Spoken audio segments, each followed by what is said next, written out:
All right, I can't lie to you, Brian. This Can't lie to one, me? I would not. I would not. You would not. Okay. No, I would not tell a lie.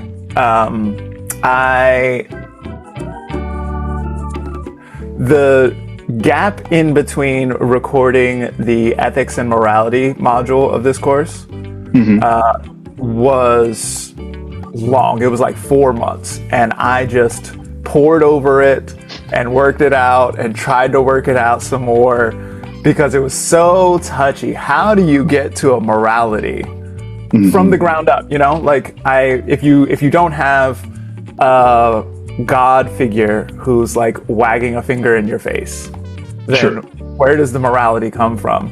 And is there a way to? So the other thing about it is that in general, I tend toward blame me for everything.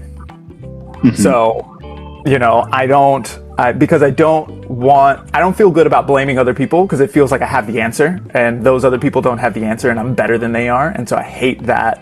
What I am working toward here is moving away from that kind of thought process where I know what's good and you don't know what's good and fuck your opinion. And so and you know, there's also this sense that like I lead teams and I you know, direct bands and stuff like that. And what I always have found also, even when I'm playing on teams, is that when the captain realizes that every win belongs to the team and every loss belongs to me. Yep. That is the appropriate way to treat a position of leadership. And as such,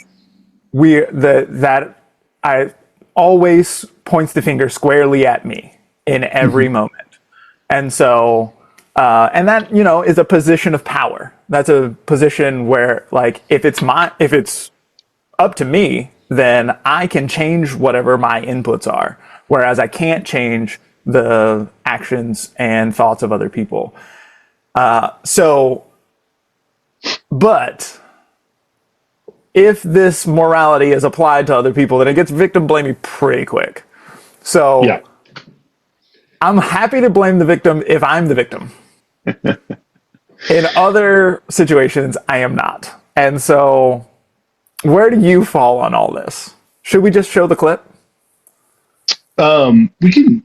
I'm gonna preview the clip with one thought here, which is that I have stranded myself in similar seas, although for different reasons. Whereas I tend to sort of assume that not that I'm infallible, but that I have a divine right to be right. Okay. And in worse times of my life, this very much, if you encountered me in my 20s, I would argue you until you wished you had not met me. That was my 20s. And I learned a lot there about something similar here, which is that I do think that when we get to it is good to start with ourselves as the place where we have the most responsibility and the most power. But that to do so without an acknowledgement of relationality is the trap. And you're going to get into that a little bit in this clip, so we can drop that in and we can talk about some stuff. Yeah, let's do that. Let's just hit it. Yeah. We are going to conceive of morality as like the best possible outcomes. What is the very best thing that could happen? What would the world look like if it were the very best way possible? How would you be behaving in that best world that is possible? We're going to engage questions here about like, how can you support your own best outcomes? And also, how can you support others so that they can live well alongside you? A lot of times, morality comes down to, is the thing pro-social or is the thing anti-social, right? So a pro-social behavior would generally be something that improves your relationships to your relatives, whoever that might be. That could be your family, that could be your environment, that could be the ancestors, that could be a lot of folks around. You know, like we can include trees and nature and animals and fungi and all of that sort of stuff, or in your relatives, or we could include people to whom you are related, or we could include family or friends, or like you are embedded in a network of relationships. And so if you can improve your relationships, then we will consider that pro-social. And if your relationships are not improved, but rather are worsened,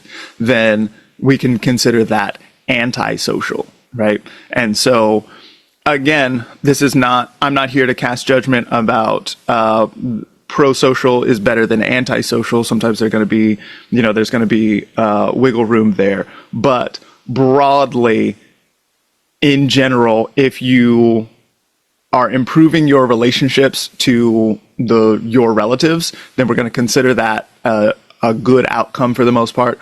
And if your relationships to your relatives are worsened, then we'll consider that a bad outcome. Now, that's just how I tend to do it. You don't have to do that. Like maybe what you want to do is watch the world burn. And so there will be ways to go about doing that and to become more antisocial. And the way is such that you can do either of those things.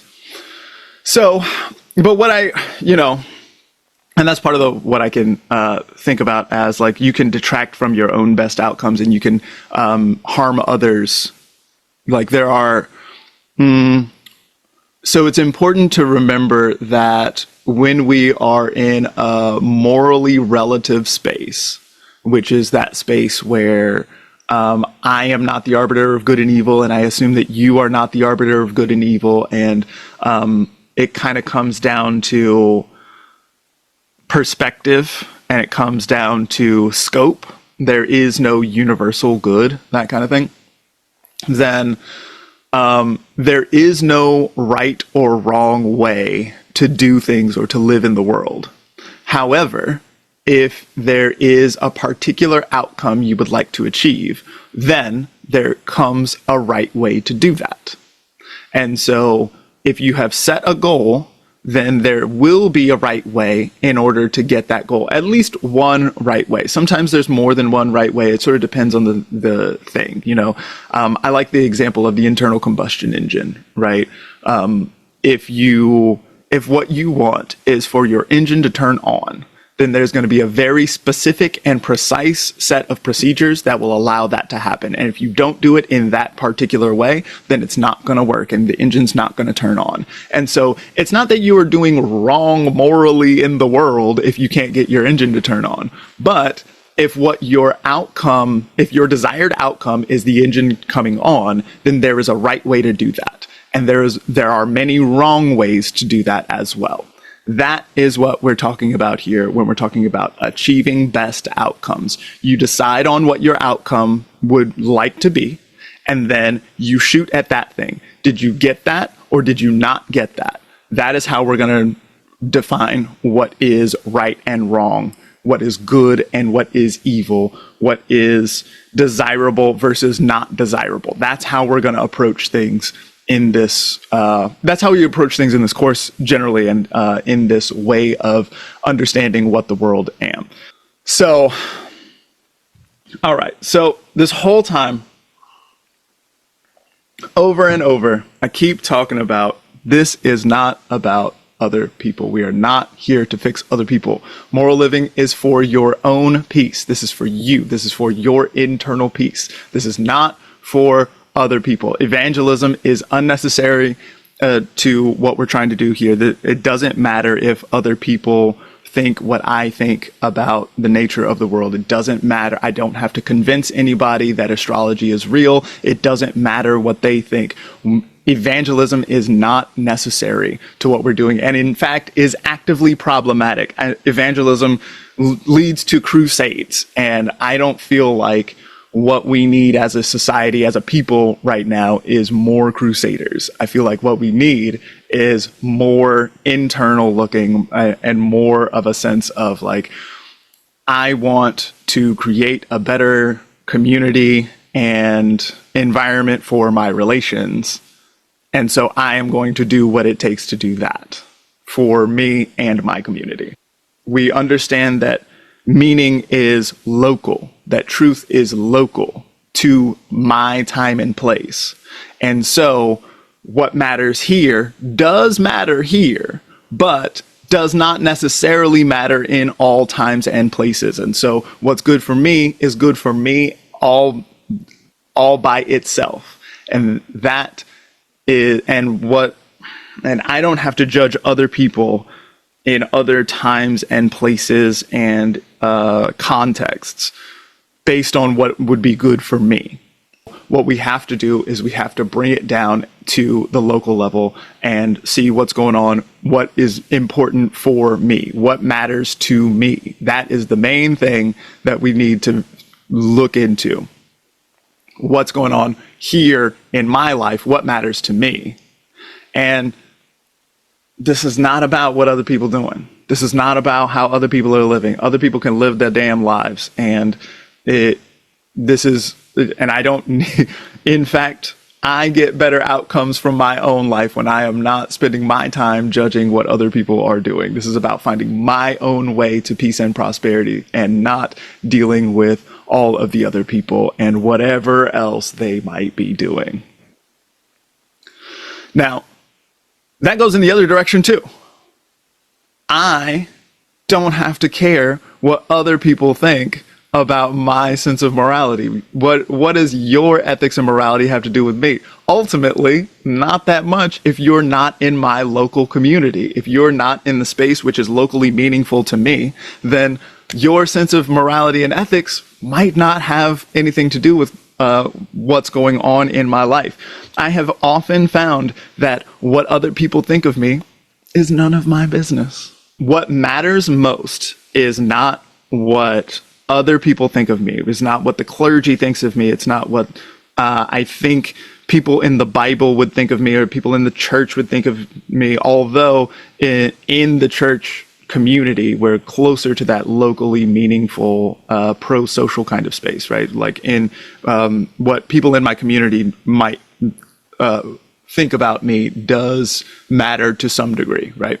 But what ultimately matters and what I use as the guiding force in morality and ethics is how do I feel about myself when I am by myself? So when I'm alone in the shower, there's a vulnerable space. I'm comfortable. There's warm water. I'm naked.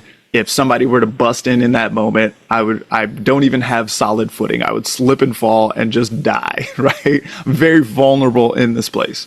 In that place there, how do I feel about my own actions? How do I feel about what I have done and how I have treated people? That, if I feel good about how I am behaving in that vulnerable place where I know I don't have to convince anybody, that I don't have to justify anything. I, in fact, can't justify things to myself because I know what I actually thought about and what actually seemed like it was reasonable to me. And I know if I did something that I shouldn't have done, I know that for myself.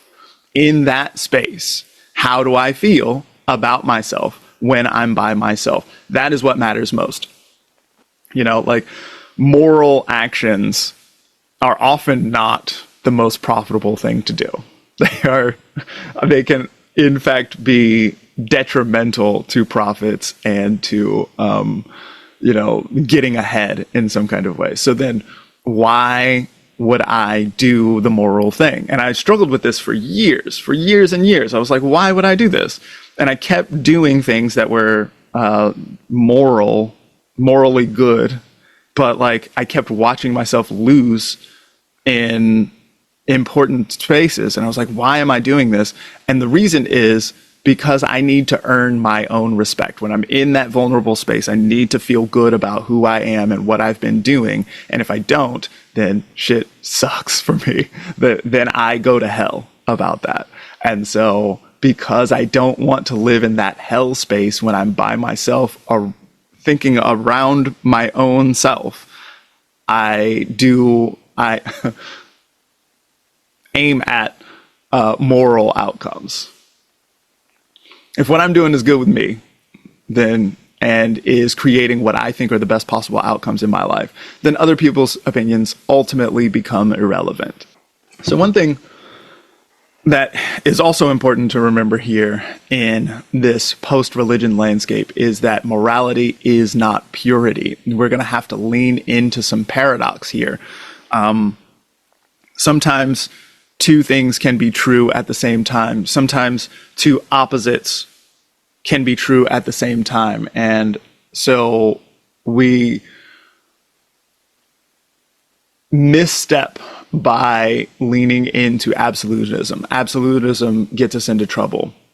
It's good to remember that the economist Thomas Sowell said, "There is no solution, only trade-offs." Now, some folks hear me talking about Thomas Sowell, who is an economist. He's a black conservative, and motherfuckers hate Thomas Sowell for being a black conservative and this kind of thing. And because he's like on the wrong team and this kind of stuff. And this is exactly what I'm talking about. Like, if a bad man has a good point, then maybe it's a good point, even if this is someone who you ultimately disagree with in most circumstances, right? This is the kind of, like, absolutism gets us nowhere. What we need to think about here is how, all right, so if I've decided that a person is a bad person, and so I'm not going to listen to anything they say, if they have a good point and then I reject that point, then the trade-off there is I don't get the benefit of that good point, and then maybe this leads to bad outcomes downstream from here, right? So what we're going to need to do here is we're going to need to recognize that everyone is a mixed bag. There are no good or bad people. There are no good or bad decisions. Good and bad are relative concepts, and they always come together. You always get both. You don't ever get only good or only bad. You always, like, if you are living in the world, then you get the delight of eating delicious things. And you also have to take with that shit and smelly stuff also. Like, these go together. If you're going to eat, then that means you've got to cook and clean as well. Both of these things, they always go together. And so we never get the one good or the one evil. There's always a mixed bag here, and we are always going to be living in a tension of paradox. And so we have to be able to be comfortable with that kind of paradox. All right, so let's think about preferred outcomes versus non-preferred outcomes. Ultimately, this is the same distinction that we make between benefic and malefic. I've talked about that a lot of times in the astrology and in the divination sort of stuff. Basically, benefics, Jupiter and Venus, are the ones that bring you comfort and stability. The ben in benefic means good. Then the malefics are Saturn and Mars. Those are the ones that bring you discomfort. They bring you challenges, obstacles, sharp things, things that are difficult and troublesome and that you generally don't like. One way that we can characterize morality here is as aim achievement, as doing the thing that you meant to do, as hitting your target. This is, in fact, one of the ways that sin is characterized in the biblical tradition is that sin is it's actually an archery term, and so it's this idea of missing the mark. So to sin is to shoot at a thing and then not hit that thing, right? It's to hit something else. And like if it's archery, then and you missed your mark, then that means that something got an arrow. And it wasn't the thing you intended. Was it your friend? If we think about morality as harmony, as a proper relationship between individuals, between objects in space, that kind of thing, then we might get somewhere. We might get somewhere with this, right? So harmony is measured by agreeable, thriving outcomes. So that is to say that if you are singing in a choir, or maybe you're playing the piano or something like this, playing the guitar, playing anything that's got multiple notes all at the same time, then when you play a chord or sing a chord, you sing several notes together and they sound good. Why do they sound good? Well, they sound good because of their relationship to one another, right? And so it's not that a particular frequency is a good frequency, but rather that this frequency sounds good in relationship to another frequency, which is placed at a certain interval against one another, right? Another way that we might think about morality, which is closely related, is the garden. We might use a garden metaphor here. So the garden metaphor shows up a lot. I didn't come up with this one. I mean, I didn't come up with the choir one either. The garden, similarly, is not something that is new, but is well-worn, utilized. So in the biblical text, then the place of perfect unity with God is understood as a garden. It's called Eden, this garden, right? And then when sin starts to happen, when people start to miss the mark, then people are cast out of the garden. And then there's a certain sense of like trying to get back into the garden, right? And so garden is, in this story, understood as a kind of blissful perfection, right? It is also frequently understood that the garden is the place that you go after you die. People who have near-death experiences often they have this description of literally dying sometimes and going all the way to the next place. And when they arrive in the next place, and they're like, oh, this is a garden, and it is comfortable and delicious and beautiful here, and everything seems to be in its proper place and functioning beautifully, and everyone is thriving, and it's a beautiful place. And then for whatever reason, they like feel like they have to come back, and then they come back to our side of things, and then they to the mortal side of things, and then they describe this place. This is a common experience. This is not one person having said this. Lots of people describe the garden that happens over there, right? This sense of like a beautiful, thriving, harmonious kind of place, right? Then we can also think about, there is a hypothesis that the Americas are a kind of garden. Like, not anymore, but at the moment that the colonists arrived, then they didn't recognize what a feat of gardening had taken place in North, Central, and South America by the people who had been living there beforehand. People have described, most especially North America and the Amazon rainforests, but I would guess larger swaths of land than that. Indigenous people they could consider themselves caretakers of the land. And so they would go about creating environments which would promote thriving, not only their own thriving. You hear about indigenous people having burn traditions, like having ways of burning forests and land in such a way that it would ultimately create more thriving in the long term, that kind of thing.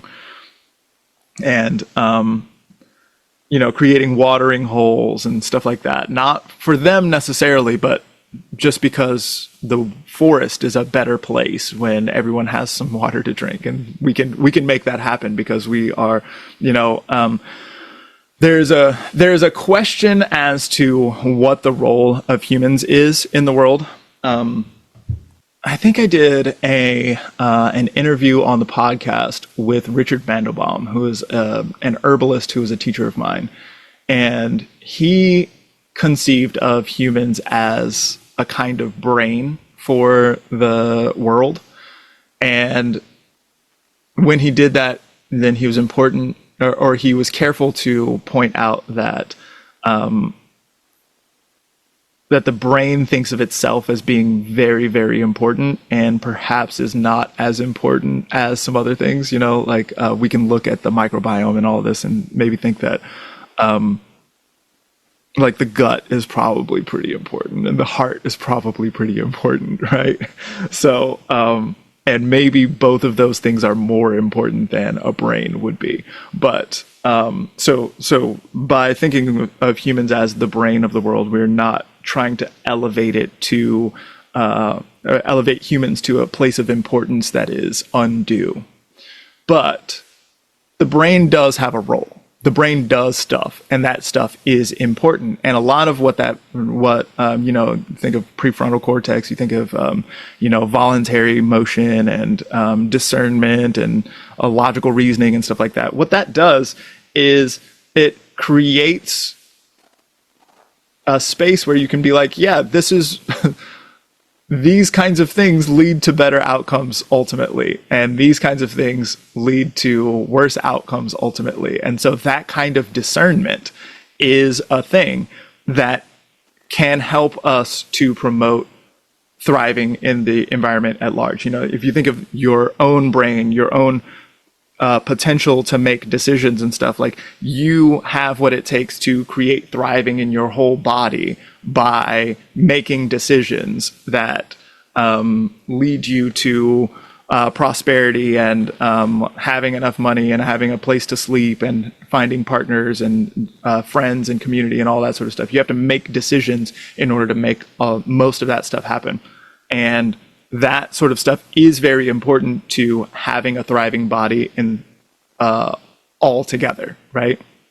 And so if we think of humans as having this capacity, as being the brain of the world, as having this capacity for discernment and that kind of thing, then perhaps gardening, which is the practice of creating environments which promote thriving, is the thing that humans are here to do in the world, right?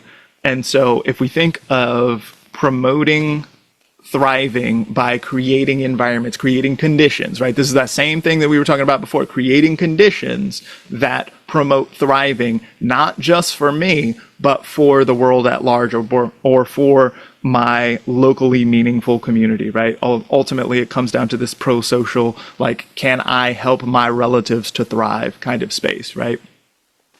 Then you can promote your own thriving, you can promote the thriving of others, and in doing that, you create a garden which, again, has everything in proper relationship to everything else. Yeah, it was kind of a long one this time. I tried really just like creating a system of morality from the ground up is no small task. And so it turned into a long clip this time from a much longer lecture here. So what are your thoughts on all this? There's a couple areas I want to dive into. I'm really interested in the idea of craft and excellence as a moral path. Getting better at things is itself a moral action. In terms of, I love some old Latin names for things. And virtue as both power and, literally manliness, but in this case, strength. And so that strength itself is a value that is important. And whether that's through excellence at music or, the whole missing the mark piece, I think that's a really important thing to do. I think the relationality of how do we navigate a world of other humans or other people, like how do we navigate the world of other people, to be completely honest, is a really good place. But maybe we can touch back on sort of at the beginning, the idea of how do we do morality without victim blaming, or another way to say that, how do we do morality without necessarily othering people who don't have the same morality we do? How do we get along with that? So I'd be curious to hear your thoughts expanding on any of those areas as we get started here. Sure. I would.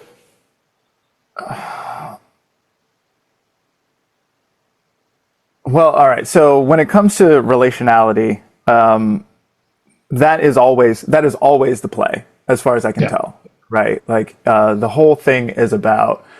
To me, a morality is something that makes you feel good, ultimately, and it's like kind of big feel good, not pleasurable feel good, but like the thing that, it's the thing that makes you feel okay about yourself when you're in the shower, right? All by yourself, when you know what went down. And so and I think that playing the role that is yours to play and not overstepping boundaries, not stepping on other people's roles and not stepping on other people's stuff in general and in fact, promoting other people's thriving is the way to get to that sort of bigger, I feel really good about myself and who I am and stuff, right? So, and then, so there's the musical sense of that, of harmony, right? Being in relationship to one another. And what I really like about that is the idea of like, it's a spatial relationship, right? So I'm singing this note and it's exactly the right distance away from what other people are singing. And one of the things that I took out of the longer lecture is this idea of standard tuning is a myth, right? So it's not a myth, it's a real thing. Like you really can tune A to 440 hertz, but there's no reason, that's an arbitrary metric, right? Yeah, we chose that. Exactly. And so if you were to tune A to 432, for example, or 439 or like whatever, it doesn't fucking matter. What matters is where all your other notes are in relationship to your tuning, right? So that it's not about finding the one universal true A, but rather harmonizing in relationship to what actually is. I just had a really lovely visit from one of Marissa's friends, Samuel. Samuel is a accordion player and a trumpet player, and loves to play like Balkan, Bulgarian, and Turkish music on the accordion, right? And they were in conversation with Wyatt about music theory a little bit, like giving little man a little lesson on music theory, and talking about how the scale in those sort of Eastern inspired traditions, it has many more gradations in it. There's many more steps to get from A to B, right? And that many Western listeners can't actually even hear the differences, the microtones, right? But if you grow up with it, you can hear it, you can understand. And I think that gets to your point too about there's no universal. That's a culture that prizes these small steps between things, these more intricate arrangements, as opposed to what we do. These sort of this feels right because it's this far away, and the mathematics of those steps between each other.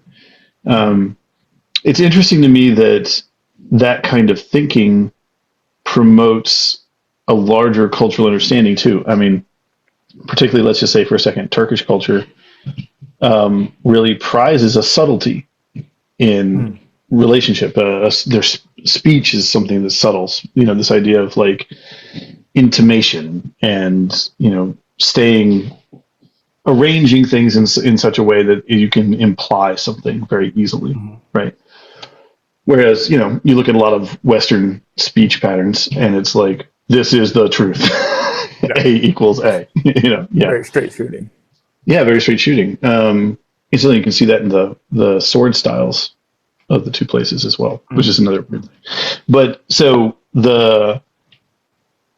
But you can see how someone trained in one way of thinking could see the other version and be like, ugh, I can't stand that kind of music. Like, it's barely even music, Sure. So I really like your idea of we have decided upon an arrangement. It allows us to do certain things. We have a harmony that works because these things are pleasantly spaced in a way that makes sense, or arranged. How do you encounter the effect of an unfamiliar but similarly arranged? Do you know what I mean? Like a different arrangement, but that follows the same principles, right? Like how does that Like, how do I like Turkish music? Yeah, sure. Or how do you like a competing morality that arranges things differently, but is still seeking a harmony? Like what? I think a sort of classic example we both have some experience in would be Taoism versus Christianity. I think that Christianity is seeking a harmony, is seeking a certain kind of arrangement of moral values that, if you strip away some of the thou shalt nots, comes around pretty well to create a relationship with your neighbors that is productive for everybody in the space, right? Like that's something that,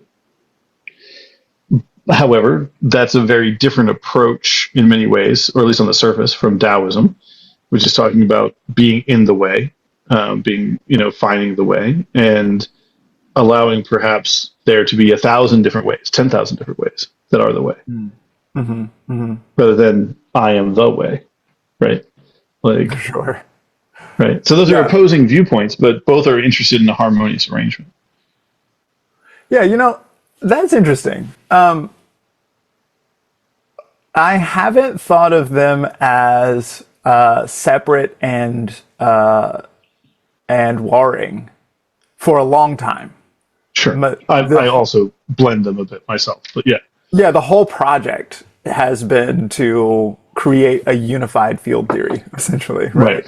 And so it's the idea that, like, I think that a lot of Christianity, a lot of Christian morality is this sense of, like, if you do the thing this way, then you get outcomes you like, and if you don't, then you go to hell, which is to get outcomes that you don't like. Yes, I'm unfond of this fiery brimstone. Yes, right, exactly. Yeah.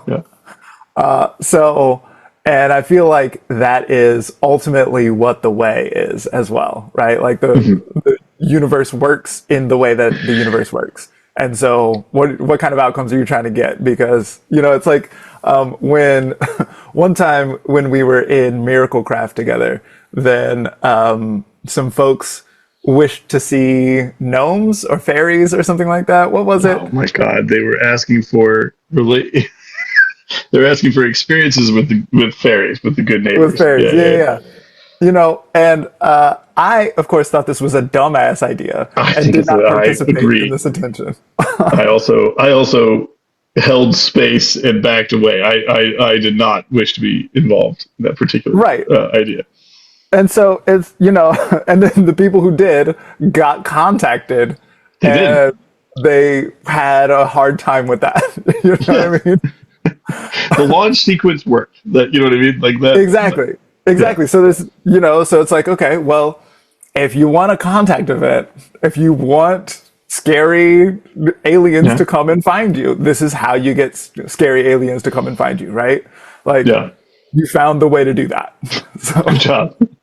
Right, exactly.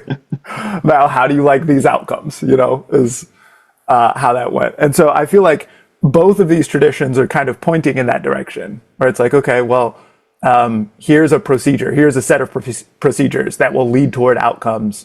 I I do feel like the Christian style is a little more prescriptive. It's like, Yeah. no. Listen, I've found the way to get good outcomes, and here it is. Whereas the Taoists tend to be more like good outcomes. What is a good outcome for a squirrel? You're like, I'm not asking you about that right now. Right. I'm not a fucking squirrel. Like it's very like winking at you Yeah. and dodging your What question. what even am good? You're like, I am gonna hit this motherfucker so hard. Yeah. And then you swing on him and you're like, you disappear. Yeah, exactly. Fucking Tai Chi bullshit.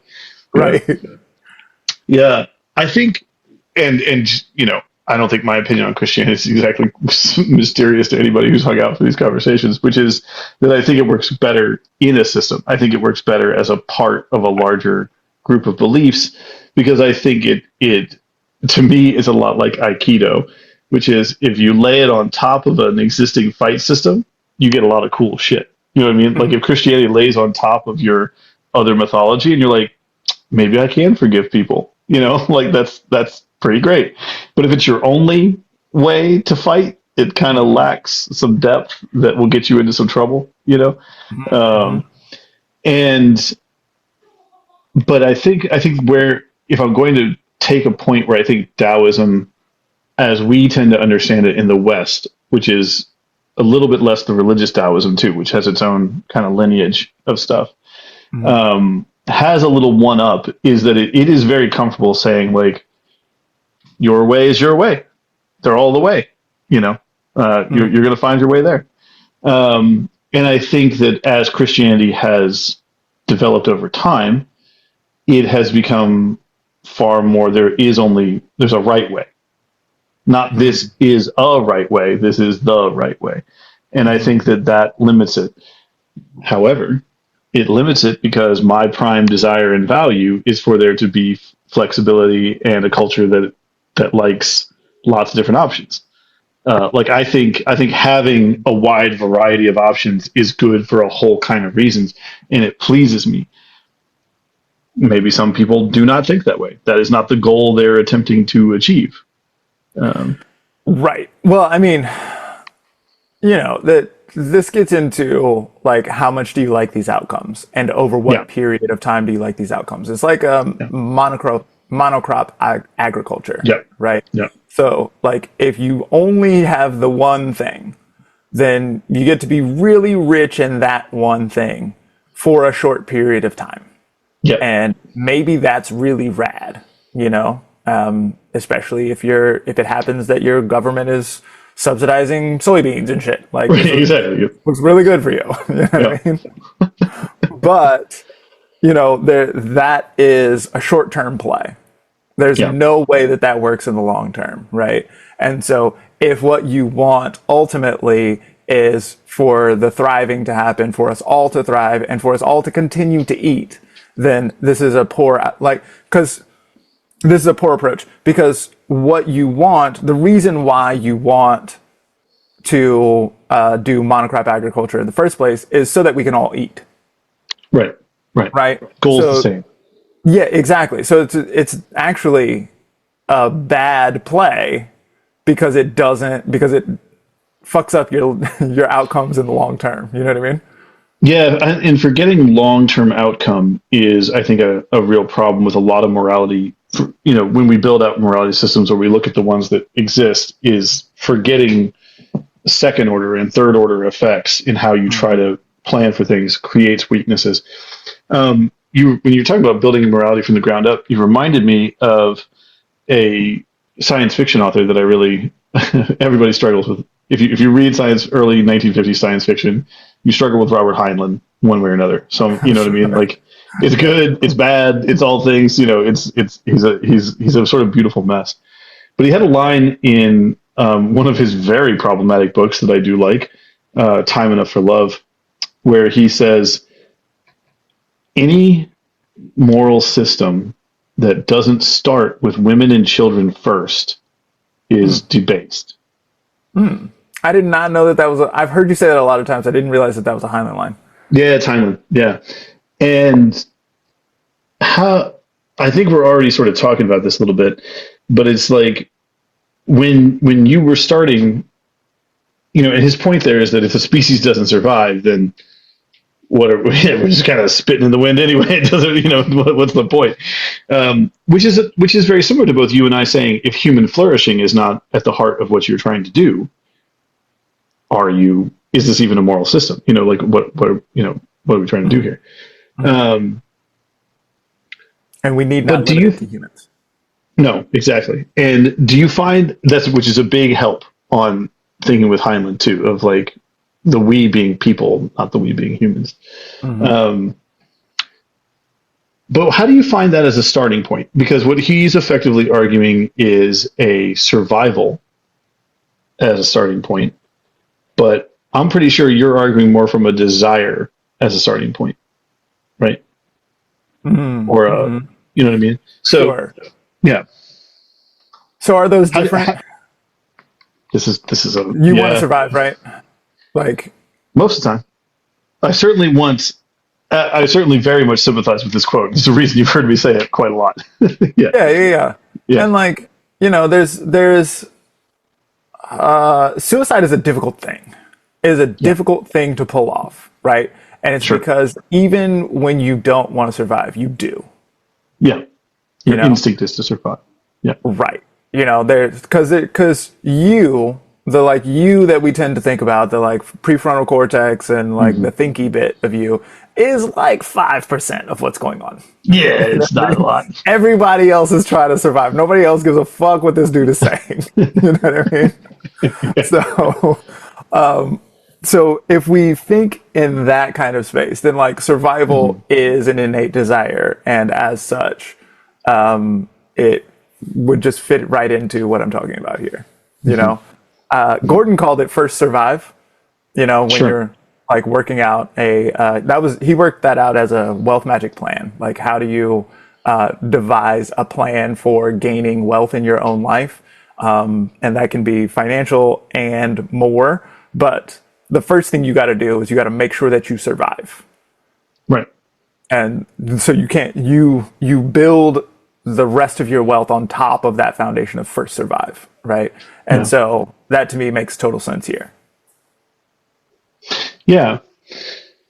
Although, okay, so here's one that hurts my heart, but might be, it's the thing that I come back to a lot of time that complicates everything. So I come from a lineage of Potawatomi people. Potawatomi people are Plains Indians who are from, like, think about the Great Lakes area around the time of colonialism. And the reservation of the people that I come from, the Prairie Band Potawatomi, that's in Kansas now, and so a lot of Trail Tiers and all that, right? So those folks splintered into two. Now they actually splintered into like 7 bands. There's more to it, but let's call it 2 right now for simplicity's sake. And there's the Prairie Band Potawatomi and the Citizen Band Potawatomi. For reference, my folks are Prairie Band, and Robin Wall Kimmerer, who is another famous who is actually a famous Potawatomi person. I know. I was gonna let you do it. I thought it sounded good. Just to call it out. I am neither famous nor Potawatomi, and I'm coming to that point. But she is Citizen Band, right? And so it splintered into 2, and so Prairie Band folks are the more conservative wing. They're the ones who are traditional, and Potawatomi, the splinter happened at a moment when, after a couple of two Trails of Tears had happened, then the United States government offered the people, the nation, a swath of land. And they were like, look, everybody gets to be a landowning citizen of the United States. No harm, no foul. Everybody gets a swath of land. We can keep it pushing.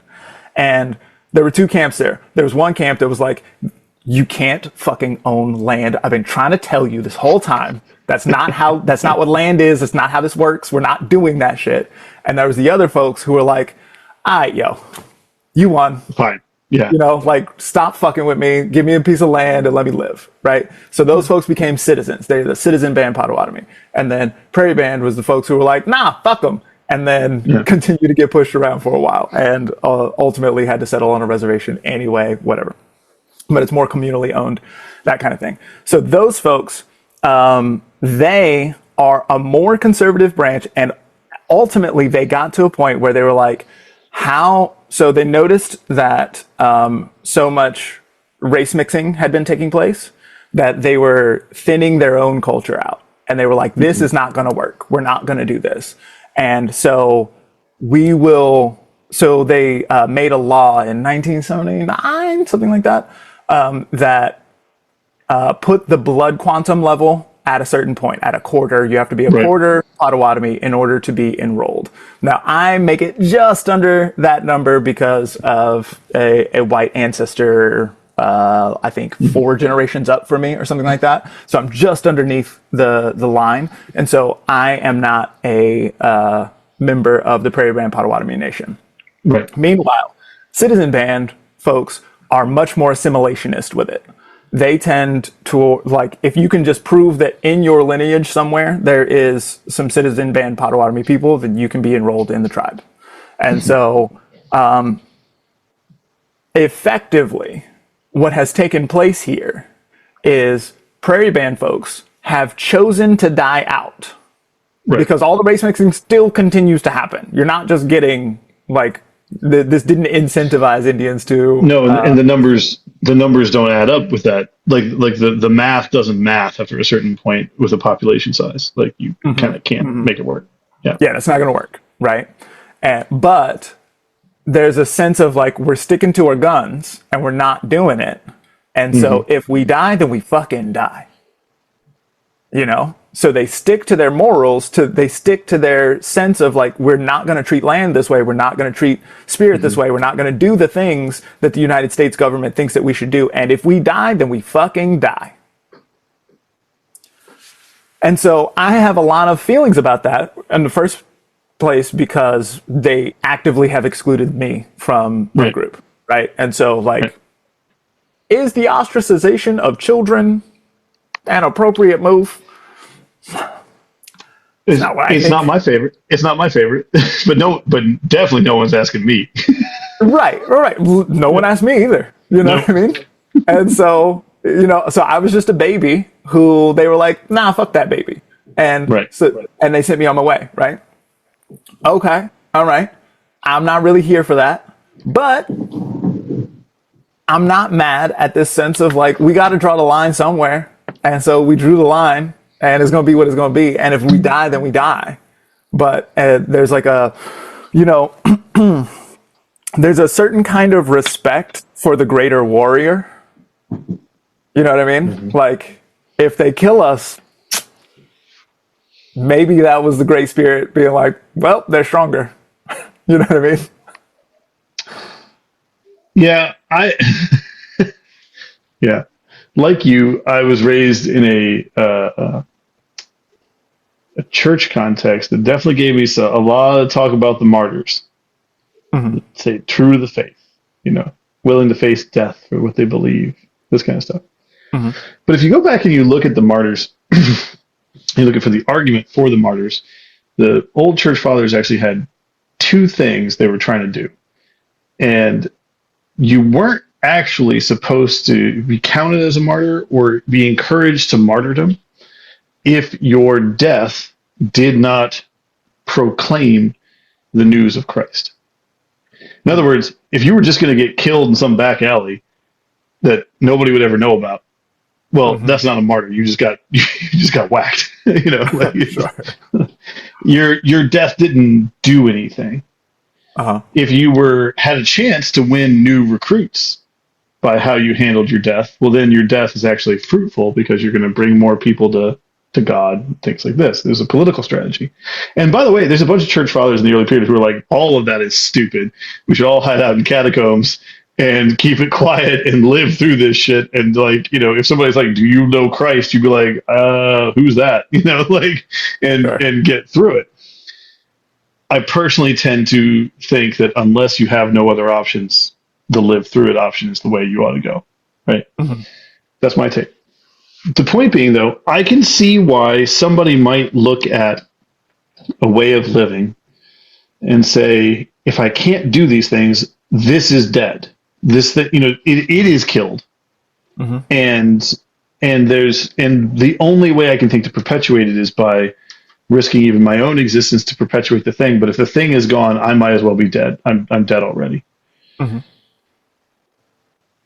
But I tend to end up thinking that, and again, I'm speaking for myself here, like that the modification, the way to the understanding that you're in a different time, you're in a different place. How do you carry forward, like the creative act of how do I carry forward the essentials of this into a new thing, Mm-hmm. is also an act of courage, right? Like both of them can be acts of courage to do this, and Mm-hmm. while understanding the last stand position and having a lot of respect for it, I personally tend to be on the side of, well, how do we evolve? How do we change and keep what's essential, but also, don't die. But I think there's a part of that too you have to mourn for the thing lost. You have to actually say, I have chosen to live a different way, and this thing that I'm giving up, this is done. This thing, you know what I mean? Like this is, you can't pretend like there wasn't a cost to the surviving, right? Mm-hmm. Mm-hmm. But yeah, it's not an easy question to come to. Yeah, it's tough. It's tough out here, Yeah. Yeah. And so that to me is the kind of thing that you have to wrestle with when you have to make up your own values and morals. Yeah. It is so harrowing and difficult for me to, all right, before I go on that, I heard you sounded like you had something to say here. Oh, no, I sort of a tangent. I'll pop it in. We can circle back or not to it. I find morality often gets phrased in the questions of what would you die for and what would you live for? Okay. And I'm interested in that lens a little bit because I think they sometimes are the same thing and sometimes are very different things. Sure. And that seemed related to what we were just talking about here of like, where is your line of like, you know what? Fuck it.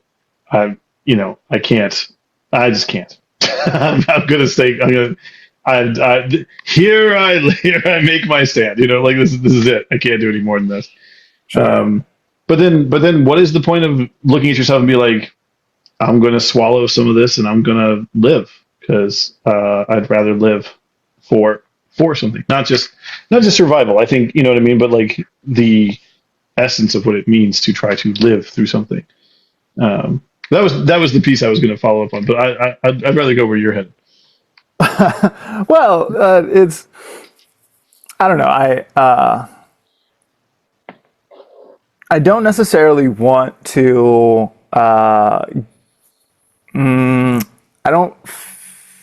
a fear of death is not the move Mm-hmm. from where I'm standing. I agree. I have a certain amount of respect for the people who were like, fuck that baby when they saw me. You know what I mean?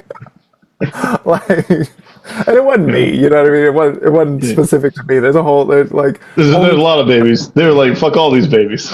Yeah. Fuck all these babies, right? So like, and the other thing about it is one of the things that I promote a lot is a relationship to ancestors, Yeah.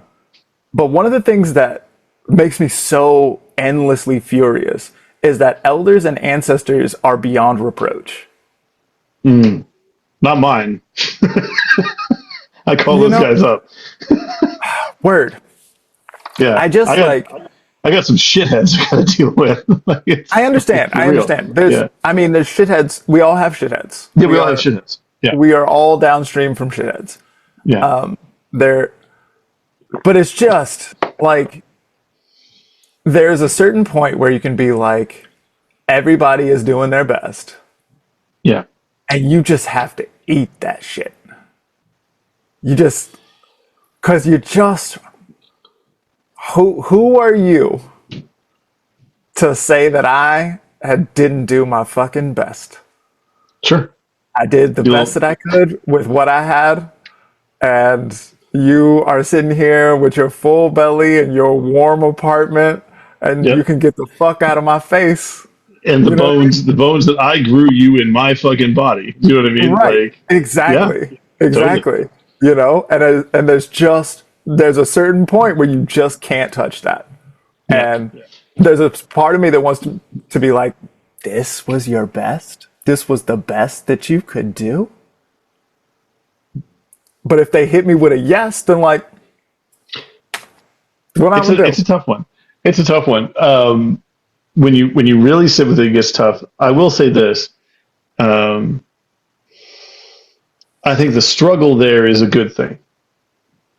Because I think it's instructive sometimes to, when they're like, this was my best, you're like, well, I don't think so. and I'm going to try to do better. Do you know what I mean? Like now I'm carrying a little piece of this that I need to try to figure out how to do better with, you know? And, not even talking like the traditional big moral issues. When I was first at home being caregiver to Wyatt, like I've been raised with a fair amount of anger as a way of expressing your emotions, you know. And you know, I'm a kid of the '80s. I was spanked. Somewhere in the '80s, my parents were like, "Oh, wait, maybe this shit is not good." You know what I mean? Like the sort of like, kind of the word got out that maybe this wasn't the best way to handle children, you know. Sure. And to their credit, they backed off of that, and which was not necessarily common in their Christian community. There's a lot of beaten kids in the Christian community, you know. But there was still a lot of anger in the way things were displayed, right? And that goes back like a while. When you trace back the letters people wrote and stuff like this, like there's a lot of family culture of yelling at kids and, you know, treating them like they should know better and, you know, this kind of stuff. So I had to actually sit down and be like, I don't want to carry that forward. I don't want to be that way with my son. I want to sit down and build new things. I'm far from perfect in that, but I'm really hoping that when it's his turn, he's like, right, we moved the needle further away from showing anger as a way of dealing with children, right? So, you know, at some point you do have to look back and be like, y'all fucked this up. This was a non-flourishing, immoral, bad way to do shit. And I am grateful that I get to be the one who gets to fix it. But I'm also not going to just be like, you didn't know better or you couldn't know better. You know, like I have some grace for that, but at the same time, I'm like, no, I think you could probably figure this one out. That yelling at a tiny person was a stupid way to live. Like it's, you know, it makes you feel stupid when you do it. When you yell at a 4-year-old, you feel like an idiot. Sure. Why are you yelling at him? He doesn't know shit. Yeah. You know? And so they didn't, actually, this is something I'd like to hear your ping off of. They didn't follow what was observable in their own conduct. Right? Sure. Because it doesn't make better kids. We can see that. It makes them afraid of you. But that doesn't feel good, actually. Like you're feeling, at least I think if you have general human feeling, you're like, I don't like that my kid's afraid of me. That feels shitty. You know? So you had to step past the observation that it created fear and the feeling of that's not a great feeling in order to keep doing the thing that you decided to do. You know?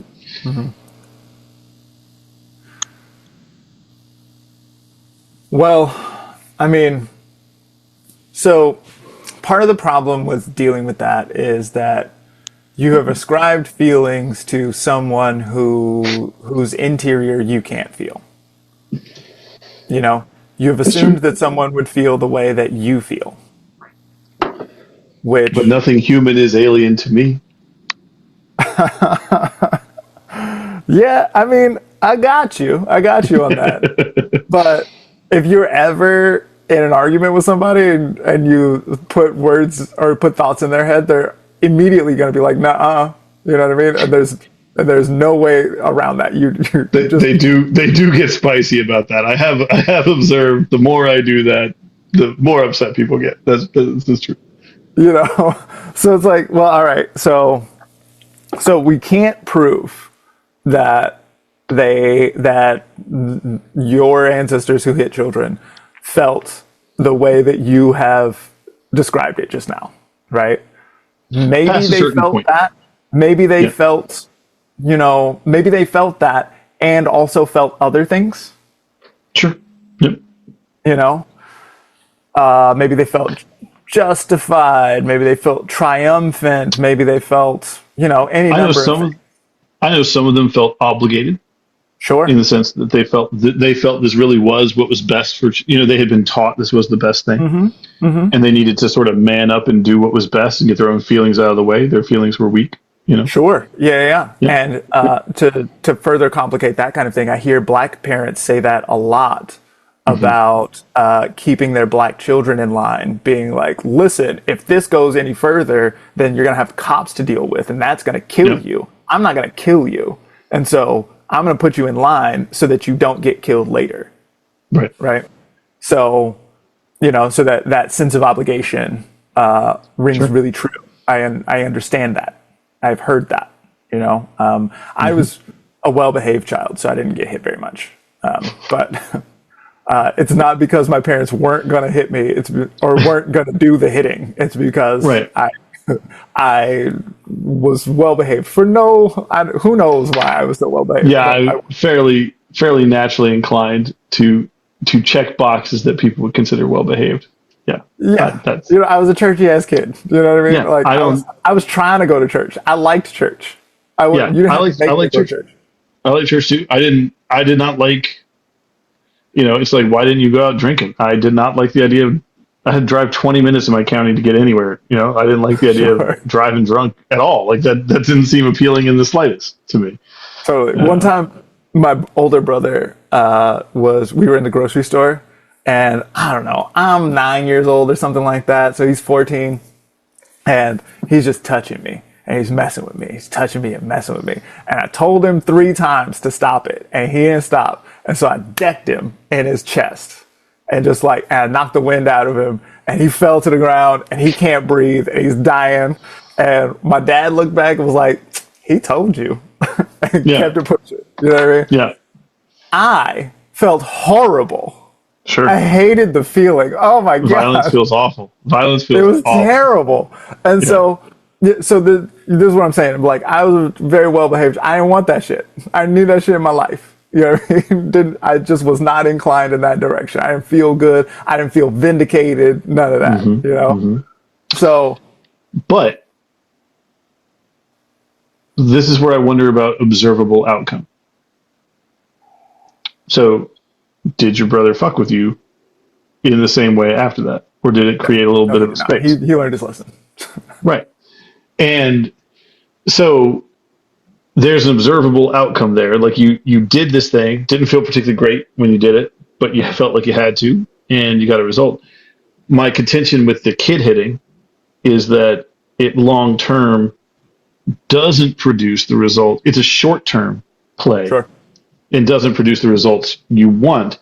And I wonder about the long-term morality of, and again, I actually do have some room in my heart for parents who were raised to think this was appropriate and good and this is the right way you do things. Like that it's very hard to go against everyone telling you this is good, except this is why I think the morality we're talking about is better than accepting something you've been told. If everyone is telling you this is fine, this is good, but every time you do it, you're like, I don't think I'm getting the results that I wanted to get out of this. You need a different morality. You need something that can hold up to what reality shows you. And you need a sensitivity to be able to discern what reality is showing you, which I would say is wisdom, on some level. But Oh, interesting. Okay, so you just defined wisdom as sensitivity to observational reality. Is that right? Yeah, the ability to discern through your sensitivity, the ability to discern outcomes from what you observe. Interesting. Okay. Cool. I've been thinking with definitions of wisdom recently, and the one that I put forward in the lecture was an ability to delay gratification. Ooh. That is not oppositional. It's not oppositional to my position there. Both of those can work. Why? It's the idea of just like long-term outcomes. Like can you pay attention to a longer-term outcome than otherwise? Right. Can you wait for 3 marshmallows instead of 1? Sure. That whole test is a mess. But one of the things that's interesting about it is they did one of the revamps. They found that kids who had been in environments where adults would take care of them, that was the difference between kids who waited and didn't wait. Sure. Like if you're used to adults being shitty, you're like I'm gonna eat this marshmallow right now.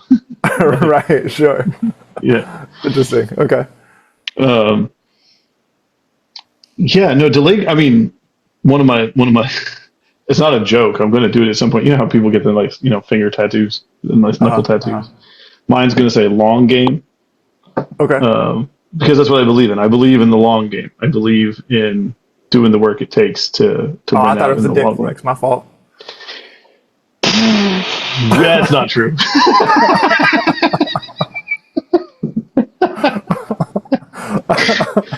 It's like, no, it's not. What can I say? No. I don't know. Now I'm thinking, am I going to disappoint a bunch of people? They don't understand that this is a philosophical point of view. I like to set the expectations appropriately. Then nobody's upset. Everybody's happy. Right, for sure. People can make the choices they want to make before they get in there. They can understand. What's that dude? That like silly kind of sunken-eyed dude who dated all the super hotties, Ariana Grande and shit, Pete Davidson. Yeah. He did a joke about that. Like, Ariana Grande talked about how giant his dick is, and he was like, "She set me up for failure with every woman who ever comes after her. It was a play that I cannot win now." I've actually talked about that before as a perfect curse. You know what I mean?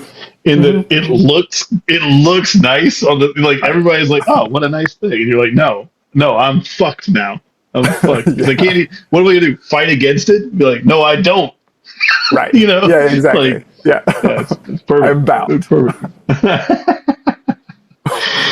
Don't fuck with poets, man. Don't. Ariana Grande is a poet in her own way. Don't fuck with poets. Right.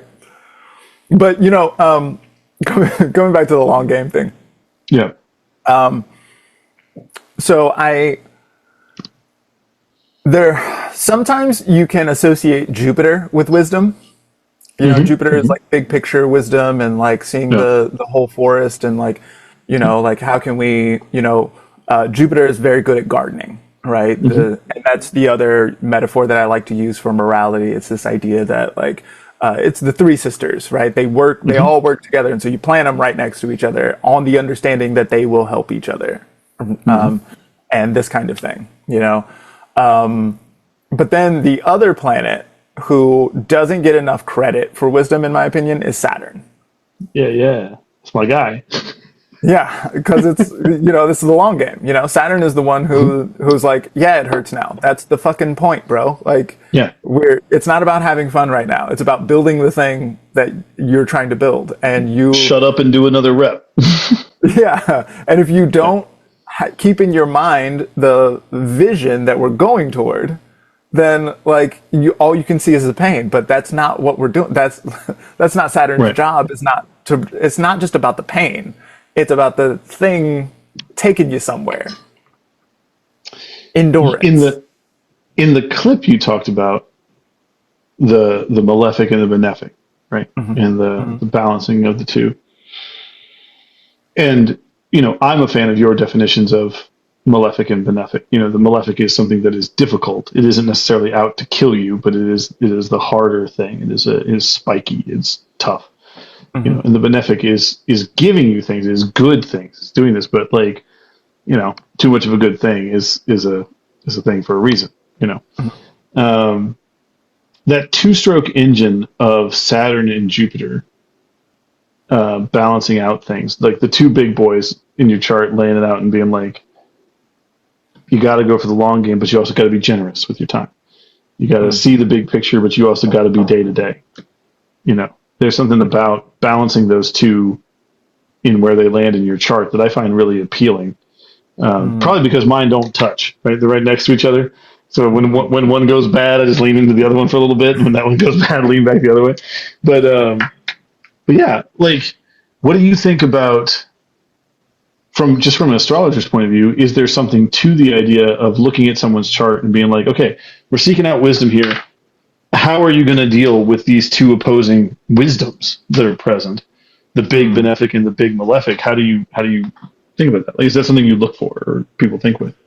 Yeah, well, so the how do you approach it is the way that I would look at that in an astrology chart, right? So it's the idea that, like, seeing the big picture can be understood as a universal kind of wisdom, and being able to delay gratification and keep your eye on the long game, that is a universal kind of wisdom. That's going to work for everybody, for all people. And so then I would look at the chart and be like, okay, so how does that look for you? Where is your Saturn, and what is your Saturn dealing with? And so your long game stuff is going to look like this, is going to be shaped in this kind of way. And so how are you going to navigate that? How are you going to do it? You know? Right. That's how I would look for it in the chart. You know, like, and then how do you play the Jupiter moralities in the chart that way? Say again? And then how do you play the Jupiter in? Same thing. You know, so like, you know, Jupiter's job is to improve things by, you know, seeing the big picture and whatever. And then, okay, so you've got Jupiter in whatever sign you've got it in, then, okay, so that kind of Jupiter operates this way. And so can you, you know, how do you leverage that in your personal situation? Yeah. You know, I'm very much about the, like, making your arrangements work for you. Let me hit you with something that when I heard the clip, I was like, I want to be a little shit about this. Yes, that's what I want. That's what shitty behavior. That's why I send you these things in the first place. So I can be shitty. Let's take the garden metaphor and the gardening metaphor. And you said something in there that I think people don't give enough credit to. It's the story of, you know, when European colonizers came in and they were like, what? God hath prepared a beautiful garden. You're like, no, people have been fucking working this shit for a long time. In Virginia, one of the things that happened to Powhatan peoples had basically created like a beautiful hunting ground for white-tailed deer. Like they had thinned the forest so that the deer could get the shoots they wanted. You know what I mean? Like, it was just they just set it up so they could kill as many deer as they fucking wanted. Like, it was brilliant. And the first Europeans coming into contact with them were like, this place is gorgeous. There's food everywhere. You know, deer just run up to you to die. Like, it's great. And then within 15 years, they're like, why do we have, or actually within 2 years, they're like, why do we have famine? You're like, you guys were not paying attention to what was going on. But in that story of the controlled burns, in that story of gardening, we have weeding. We have the destruction of things for the creation of the garden that we're after. Where do you see the force of destruction in morality? When is it moral to destroy something? When you're playing the long game. Oh, sure, but you know, I bet the grass I'm pulling out of my garden is real confused about why it doesn't get to live over here. It was living over there like 2 seconds ago. Sure. And who am I to decide? Yeah. Right. And I don't know if this made the clip or not, but when I went to Arbor Vitae School of Traditional Western Herbalism, And one of the teachers there, Richard Mandelbaum, made a couple of appearances on the podcast early in its tenure. And one of the things that he said was that he conceives of the role of the human in the, like, if we think of the human as an organ in the body of the earth organism, then the human is the brain. Mm-hmm. And so that's the thinky bit of things, that's the discerning bit of things, right? And so it is in fact the brain's job to make those kinds of decisions about what is appropriate here and there. Things will tend by themselves to overgrow and to over prioritize themselves. Sure. And so it is the job of discernment to be like, okay, that's enough of that thing. That's enough of you over here. And so the grass is going to be like, no, I think I'm going to grow. I think I'm going to do what I do. And then, so it's the job of the discernment to be like, no, that's enough of this. Okay. Yes. And we're going to make some space for some other folks, or we're going to because it's all going to work better, And so, that I think is, when I think about the garden metaphor, it is the one that resonates most strongly for me. And that is the thing that I think most resonantly gets to the meaning of human life. Sure. Yeah, one of those things. What do you mean? What do you mean by that? What do I mean about the meaning of human life? Yeah, just saying that we should be discernment. We should be balancing things. We should be. Yeah. It's our job to create the garden. Yeah. It's our job to garden. We live in the garden, right? But it's our job to be like, okay, no, not this one and more of this one, and sometimes you got to burn shit and whatever. Yeah, I have come to think this is really important too. And I want to let this lead us into excellence as a concept, arete and being good, and like we talked about a little bit there. But I find, as I have also struggled in making my own moralities and trying to think with an animist worldview rather than, or act in an animist way rather than simply just, accept what's been given to me. One of the things I have sat down to think with is violence, and when do we have a right to violence? When are we called to do it? When is our responsibility to select things, to do this kind of stuff, to make a choice? Mm-hmm. And of course, no choice is also a choice. The choice, very much so. The reason I think this plays into excellence is, I think sometimes about at least the reported Druidic tradition in, because there's a great Daniel Lavery thing. It's like, no one knows anything about the Druids and shut the hell up. You know what I mean? That's true. But the reported thing was that they would have basically 20 years of schooling in their arts before they could be a Druid, before they could be a judge of the community, before they could practice their priestcraft, before they could be a doctor, whatever.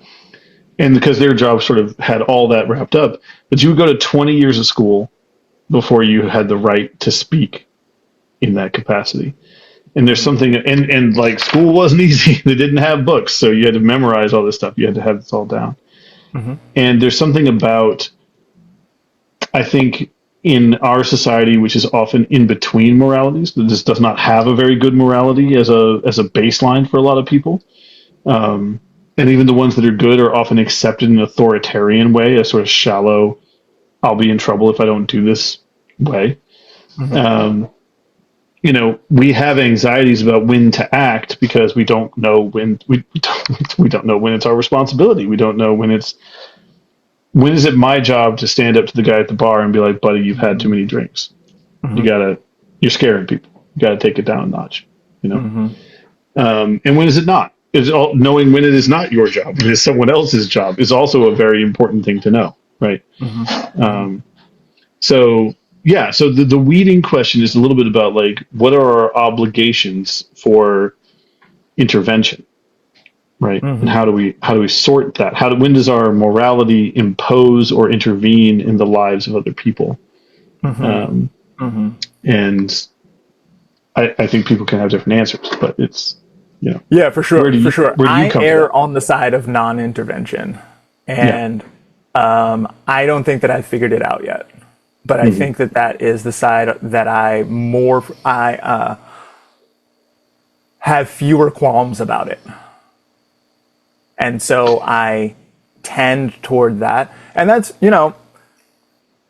one of the things that I have come into while developing this brand of morality is that it's a sense of insecurity that I don't know. I don't know what's right or wrong. And so I don't treat myself as someone who does know what's right and wrong. And so the idea that like, it's my job to intervene in some other person's situation is because I know what needs to be happening here. It's like, I don't trust myself in that way. So I err on the side of non-intervention, and I don't necessarily think that I do the right thing every time, but that is what I actually do. One of the things that I have brought in from Tai Chi over the years is the goal of my particular lineage is self-defense or conflict management. Is everyone walks free. Like you don't oppose me going where I want to go. I don't oppose you going where you want to go. If you choose to enter my space in a way that opposes me going where I want to go, what I do makes it so that I go where I want to go. You are sort of irrelevant and going to be caught in the whirlwind of how much you want to get caught in me going the way I want to go. Right.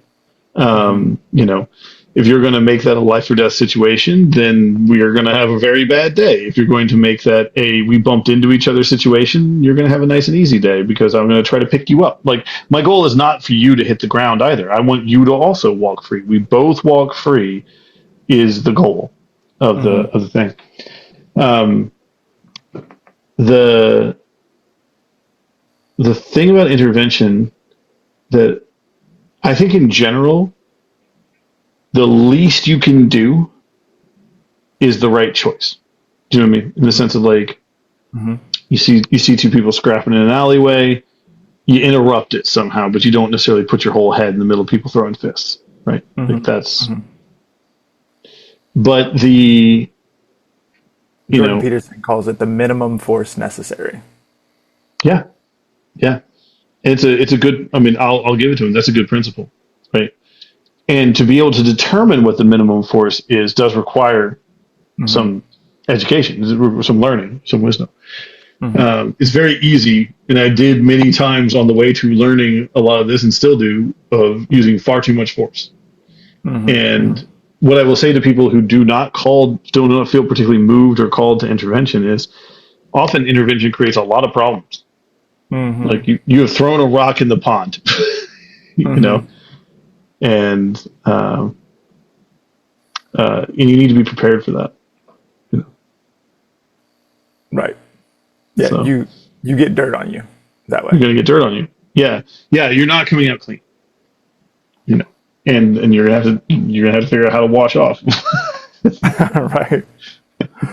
And I think magically people don't think about this enough either, too. Like, okay, I'm intervening in something, but that's got consequences, man. Live with them or you don't. But it is a. I think that minimum force necessary is a good. Did I quote that right? Minimum force required. Yeah. I think that is a very good and wise principle to live by with this stuff. But for me, the thing that I get most worried about is not intervening enough. I have trouble sleeping over. What affects my sleep is the times where I'm like, I could have done something and I chose not to for various reasons. Sometimes they're very good reasons, but they it still messes with me. Interesting. Yeah. Yeah, I don't have that fear at all. Yeah. That if I'm kept up at night, then it is never a thing where I'm like, oh, I should have gotten in there and intervened in some kind of way. I'm always like, man, nobody gives a fuck what I think. I should have kept it. Keep my fucking mouth shut. What if I did that? Yeah, this is a little bit, I mean, and I think, but again, to the different ways there, we are both seeking to create harmonious arrangements in the world around us through through a shared principle of minimum intervention. And it's like, well, personally, which part? I bet there's a lot of stuff that hits my I need to jump in threshold that you would be like, we got 2 more steps before jump in threshold. You know what I mean? Like for sure. The mud you're kicking up in the water right now is not worth it yet. You know what I mean? Like we got to let this go a little longer.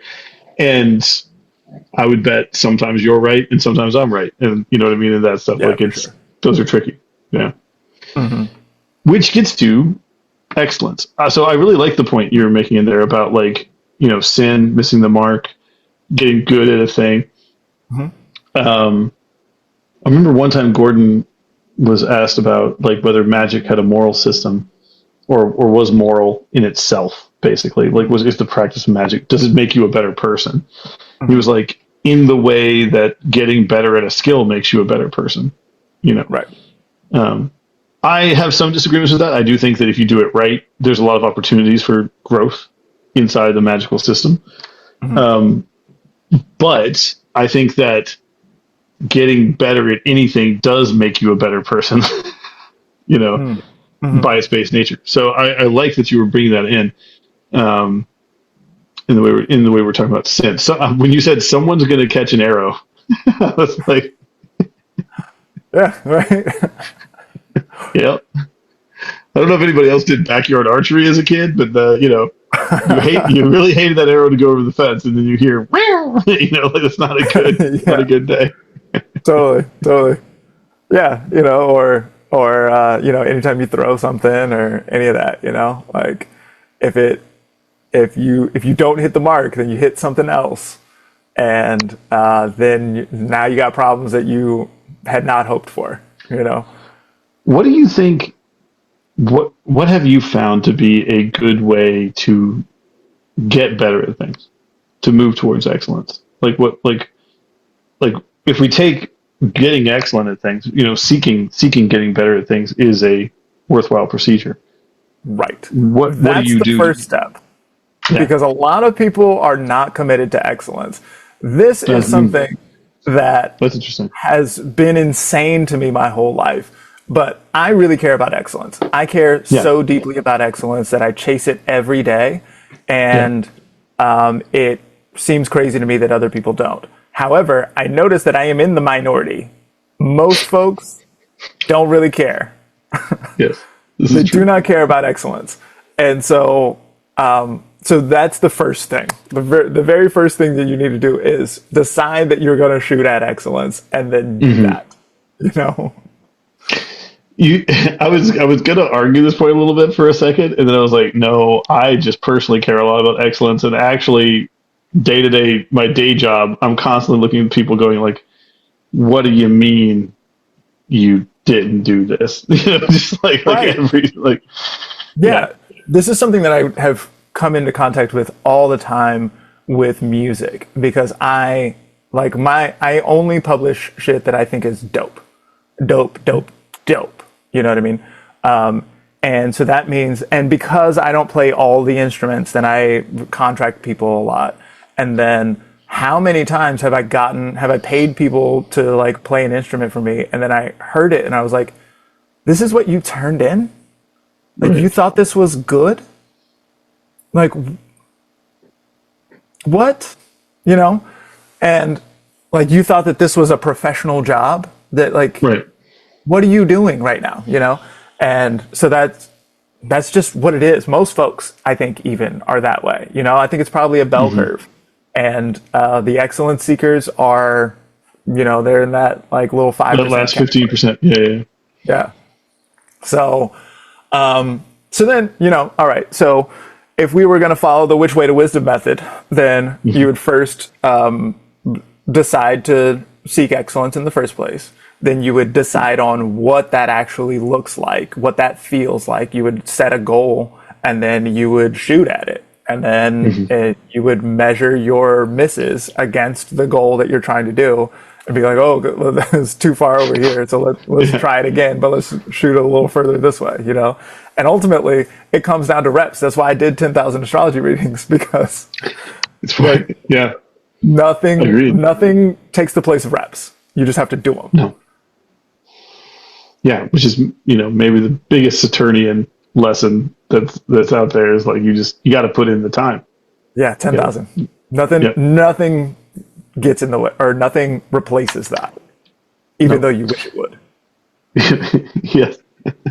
And like I'm a fan of the idea that when we talk about like 10,000 hours or this kind of stuff too, the addendum of conscious hours, time spent analyzing. You can't just do stuff and you won't get as much better as if you're actually engaging with what's happening in this time period.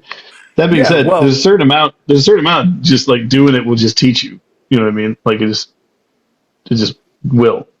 Yeah. For sure. Well, I mean, in a music context, again, what I have found is that if you practice poor habits, then you get good at poor habits. There's no way to practice and not get better.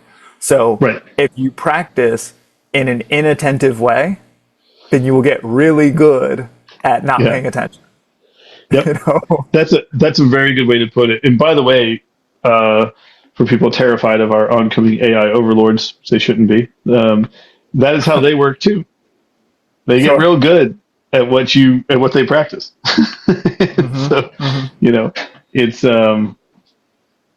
it's how it all works. Is things get good at what you set them to do, the task. Dogs get very good at how you teach them to behave. And you just may not be smart enough to realize what you're teaching them. The practice. Yeah, I like that. I like that you taught yourself to be inattentive. I think that's a really common situation. Yeah, so much. Yeah, especially if you're like just trying to get them done or something, or you don't want to do them in the first place, and so you're just trying to get through it. This kind of thing. Then that shows that you have lost sight of your goal of excellence. Right. Like if you're actually trying to be excellent, then you will pay attention to, because every once in a while you're going to hit excellence. You're going to touch excellence. You're going to be in the room. Feedback. And so it's about taking that and refining what you do to get closer to that each time. Yeah. Jesse and I were talking this morning a little bit about discipline and about how we have this overlay in our current understanding of the word discipline that has to do with punishment. That has to do with also willpower, right? Like the will to do. But it's a related word to disciple. It's a related word to learning and to to diligence and to devotion, and is probably better understood as coming from desire, right? When you want to learn what your teacher's teaching you. You want to sit at your teacher's feet. That's the good disciple. That is a discipline, to show up every day and sit at the teacher's feet and absorb whatever you can absorb, rather than necessarily I apply the lash to my back every time I think upon a beautiful woman. Like it's actually, I guess that's a bad teaching method, guys. It's not. You start to like the lashes. That's what happens. It's the same inattention thing. But it's that inspiration of desire, right? So you have to want these things. So in a lot of ways, like if it doesn't feel good, to your original point about morality, if it doesn't feel good, it's probably not the right thing. It's right. Yeah. Particularly the big feel good. The big feel good, like right. Yeah. Well, good. I'm glad we solved it. Yeah, no problem. Done. So check out the course, Which Way to Wisdom, available at ZamboniFunk.com, where I have the answers for you. Nice and easy. If you want more answers still, you have good questions about tactical ideas, things that you want to get solved in your life. Am I cursed? And these sorts of questions. Then you can go to workmanbrian.com and get a geomancy reading. Yep, and just on that, folks, I'm still very much interested in offering people the charms at the end of the reading. So right now, if you get a reading from me, you're going to walk away with a little bit of poetry that's just for you attached onto it, because I'm currently working with some spirits that want me to do that. So that's what happens. So maybe that's a turn off, but I will. I'm interested in seeing if people want to try out some charms. So let me know. Hell yeah. Thank y'all so much for being here. Appreciate y'all. See y'all next time. Peace, everybody.